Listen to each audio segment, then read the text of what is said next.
Om Sai Ram. Welcome to बंदे हैं हम साई के।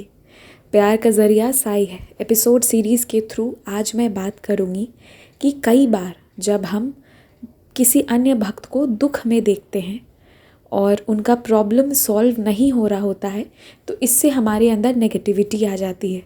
या कुछ ऐसे लोग मिलते हैं जो ये कहते हैं कि बाबा हमारी बिल्कुल नहीं सुन रहे हैं, 10 साल 15 साल बीत गए, और ये सब सुनकर हमारे अंदर नेगेटिविटी आती।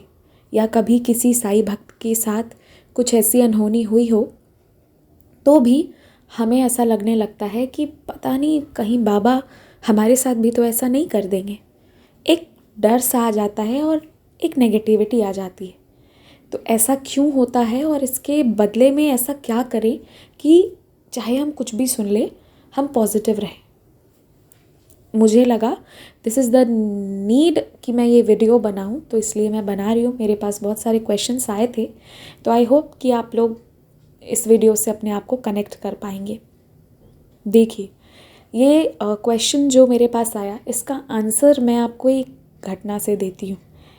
एक हरियाणा से दूसरी नीलम दी हैं, वो मुझे फ़ोन पर बता रही थी कि उनके ही पड़ोस में एक बहुत ही 40 to 45 के बीच एक मिडिल एजेड आदमी की डेथ हो जाती है। 40 से 42 ऐसा कुछ होगा, तो बहुत एज नहीं थी। उनके छोटे छोटे बच्चे हैं और उनका कहना था कि ये इंसान बहुत नेक दिल था, ये हमेशा अच्छे काम करता था, ईश्वर का गुणगान करता था।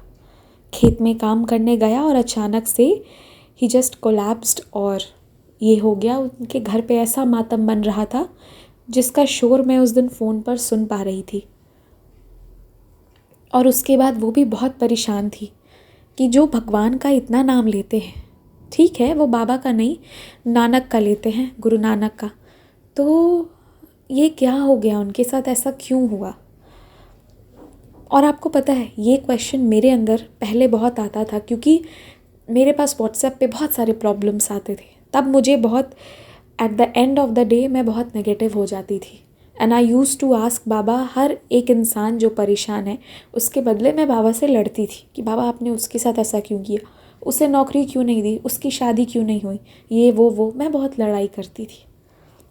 फिर एक बार धीरे धीरे करके ये बाबा का ही समझाया हुआ था कि तू सबके बदले मुझसे लड़ती क्यों है, क्यों सबके बदले तू मेरे ऊपर शक करती है। पता है ये क्यों बाबा बताएं? आई थिंक कि ये आंसर आप सबको चाहिए। अब मैं बताती हूँ। ये बाबा का ही समझाया हुआ है कि एक भक्त जब मुझसे बातें करता है, वो मुझसे क्या मांगता है ये तुम्हें तो पता नहीं होता है, वो तुम्हें ऊपर ऊपर से बता देता है, बट वो क्या सिचुएशन, क्या चीज़ें, किस कंडीशन पर मांग रहा है ये तुम नहीं जानते हो। और उसने मुझसे क्या बोला है ये भी तुम नहीं जानते हो। कई बार तुम्हें ऐसा लगता है कि अच्छा लाइफ में ये है तो ऐसा वैसा होना चाहिए, पर उसके और मेरे बीच के कॉन्वर्सेशन को तुम ठीक से नहीं जानते हो। इसलिए जज मत करो, उसके साथ कुछ हो रहा है तो उससे तुम अपने आप को इफ़ेक्ट मत करो। अब मैं बातों को गोल गोल घुमाने की जगह आपको बताती हूँ सीधा सा। उस दिन जब नीलम दी मुझे ये बता रही थी तो मैंने उन्हें एक ही बात कही कि देखिए दी, वो बंदा नेक था, वो गुरु बाबा को बहुत मानते थे और हमेशा उनका पूजा करना ये सब करते थे। आपको क्या पता है कि उन्होंने क्या मांगा, क्या पता उन्होंने मोक्ष ही मांग लिया हो, क्या पता उन्होंने जो उन्हें मिला है वो यही मांगे हो। कोई भक्त कोई भी सिचुएशन हो सकता है, बाहर से हमें लग सकता है कि अरे नहीं उसकी फैमिली है वो क्यों मांगेगा ये वो, पर उसने क्या बोला एग्जैक्टली ये तो हमें नहीं पता। तो फिर उसके सिचुएशन से हम नेगेटिव क्यों हो। इसीलिए मैं कहती हूँ ज़्यादा ग्रुप्स पे ना जाएं, ज़्यादा लोगों से ना जुड़ें, और स्पेशली जहाँ से बहुत नेगेटिविटी आती है वहाँ से हटे, और जहाँ पॉजिटिविटी आती है उसको तो एकदम ज़ोर से पकड़ लीजिए कि उसका जितना मिल सके ना उसका पॉजिटिविटी लीजिए।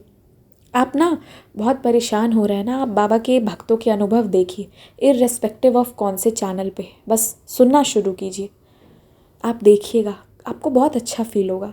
लेकिन उसके बाद ना फिर वही होता है, हम जब फिर ऐसे किसी से मिल लेते हैं तो फिर हमारे अंदर नेगेटिविटी आती है, और उसके बाद जो पॉजिटिविटी है वो पता नहीं कहाँ चली जाती है, पर हम कितना भी एक्सपीरियंस सुनते हैं, बहुत समय तक हम बाबा पर डाउट करते हैं कि क्या मेरे साथ भी ऐसा ही होगा। देखिए, बहुत से लोग कहते हैं कि पिछले जन्म के कर्म, अगले जन्म के कर्म, ये वो। मुझे पिछले जन्म का हिसाब किताब नहीं पता। मैं खुद ही बाबा को कहती हूँ, बाबा आपके सच्चरित में भी लिखा है आपकी मर्ज़ी के बिना एक पत्ता भी नहीं हिलता। तो मुझे नहीं पता कि पिछले जन्म में मैंने बुरे कर्म क्यों करे थे, और मैं देखी भी नहीं हूँ, मुझे नहीं पता। हो सकता है होगा, हो सकता है ना भी हो, आई डोंट नो एनीथिंग। मुझे इतना पता है कि इस जन्म में मेरे साथ जस्टिस होना चाहिए, वो आप करेंगे। Have this attitude. बहुत ज़्यादा सोचने की ज़रूरत नहीं है, बस इतना समझिए कि जिसके साथ जैसा हो रहा है, तो कुछ लोग ना जब आपको दुख दिखाएंगे ना, तो वो आपको अपने सारे दरवाजे बंद वाले ही दुख दिखाएंगे, पर दरवाज़ा खुला भी होता है जो वो ना देखेंगे ना आपको बताएंगे। There is always a ray of hope. जो लोग नहीं देखते हैं और सिर्फ नेगेटिविटी स्प्रेड करते हैं, ऐसे लोगों से बचिए। और जब भी किसी ऐसे इंसान की वजह से परेशान होना कि यार उसे तो 15 साल से नौकरी नहीं मिल रही और मैं एक कॉम्पिटिटिव एग्ज़ाम देने जा रहा हूँ, पता नहीं मेरा होगा या नहीं होगा, उसका तो नहीं हुआ तो मेरा क्या होगा। वो तो बाबा को बहुत मानता है। जो बाबा को बहुत मानेगा ना, वो बाबा के किए हुए चीज़ों पे शक नहीं करेगा। वो ये मानेगा कि अगर उससे ये नहीं मिल रहा है तो इसमें भी कुछ अच्छा ही है, बाबा कुछ और बताना चाह रहे हैं। वो ज़िद नहीं करेगा, बल्कि बाबा से रास्ता मांगेगा। और जो बाबा पर ही शक कर रहा है, उसके वजह से आप नेगेटिव हो रहे हैं, तो आप ये सोचिए आप बाबा के साथ कितना जस्टिस कर रहे हैं। इसीलिए प्लीज़ ऐसे लोगों से बचिए जो आपको बहुत नेगेटिव करते हैं। मत कीजिए बात। सबको संतावना देने की ज़रूरत नहीं है, बाबा बैठे हैं सबके लिए। बस पॉजिटिव लोगों के साथ रहिए। और ये जान लीजिए, एक भक्त बाबा से क्या मांगता है वो पूरी बातें आपको नहीं बताएगा, पर अगर किसी को नेगेटिविटी बताना हो ना, तो उसमें मसाला डाल के बताता है। That is why beware. और इतना जान लीजिए, जब किसी के साथ बुरा हो रहा है, सुन रहा है ना, एक साई भक्त ने सुसाइड कर लिया, अगर ये भी सुने हैं तो इतना मानिए कि एक तो जो भी हो रहा है बाबा की मर्ज़ी से हो रहा है, और दूसरा उस भक्त ने बाबा से क्या बोला, मन ही मन उसने ऐसा कौन सा बात बोला था, हमें नहीं पता। और जब हमें पता ही नहीं है तो हम उसके वजह से बाबा की कृपा को जज नहीं करेंगे। हमें अपने लाइफ से मतलब रखना चाहिए। दूसरों के लिए ठीक है ना, अच्छा कीजिए, भला कीजिए, अन्नदान कीजिए, ये वो जो भी है कीजिए, बट इतना भी भलाई करने की ज़रूरत नहीं है जो आपके ही मेंटल कंडीशन को हिला कर रख दे। Please understand this. Don't let anyone interfere your life, and at the same time किसी और की ज़िंदगी में क्या हो रहा है, कैसे हो रहा है, इस पर ज़्यादा इंटरफेयर मत कीजिए। वो इंसान बाबा से क्या कह रहा है ये आपको नहीं पता, उस इंसान ने क्या करा है या बाबा उससे क्या करवा रहे हैं। बहुत सी बातें लोग छुपा के भी बताते हैं। तो फिर किसी एक के टर्म्स एंड कंडीशंस पर बाबा को जज मत कीजिए। और हाँ, बहुत से लोग कहते हैं ना कि मैं ये काम करना चाहता हूँ तो बाबा इंडिकेट कर देंगे कि हाँ तेरा हो जाएगा, मैं तभी शुरू करूँगा। मैं उन लोगों को भी यहाँ रिप्लाई देना चाहती हूँ, आप शुरू तो कीजिए। अगर बाबा को लगेगा कि ये ठीक नहीं है तो वो आपको कहीं और जहाँ आप होने चाहिए वहाँ आपको पहुँचा देंगे। और अगर बाबा को लगेगा कि ठीक है तो वो आपको वहाँ तक पहुँचाएंगे। पर अपनी तरफ से जो आपको मेहनत करना है वो कीजिए। पहले बाबा इंडिकेशन देंगे, उसके बाद आप मेहनत करना शुरू करेंगे। This is very wrong. Baba के भरोसे हैं इसका ये मतलब नहीं है कि अब आप बाबा को ही आके बोलेंगे कि बाबा मुझे उठाइए, मुझे बैठाइए, मुझे चलवाइए। Don't do this. अपनी तरफ से जो करना है वो कीजिए। ज़्यादा इधर उधर दूसरों के लाइफ में इंटरफेयर मत कीजिए। दुख बताने के लिए ना पूरी दुनिया बैठी है, आपको बहुत दुख के बारे में अपनी बता देगी, इतना बता देगी ना कि आपको इतना नेगेटिव कर देगी कि आपको जीने का भी मन ना करे शायद। बट खूबसूरत चीज़ें भी तो है ना। Just look at them, appreciate them. और बस इतना समझिए, किसी के लाइफ में प्रॉब्लम भी आ रही है तो आप ये समझिए वो उस भक्त और बाबा के बीच का मामला है। उसने बाबा से क्या बोला, क्यों उसके साथ ये हुआ, ये वो दोनों जाने। और उन किसी के वजह से नेगेटिव मत होइए। Never be negative. बाबा की लीलाओं को सुनिए जब भी आपको लगे कि you are down.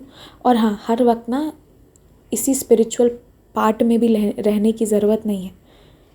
Life is full of so many things.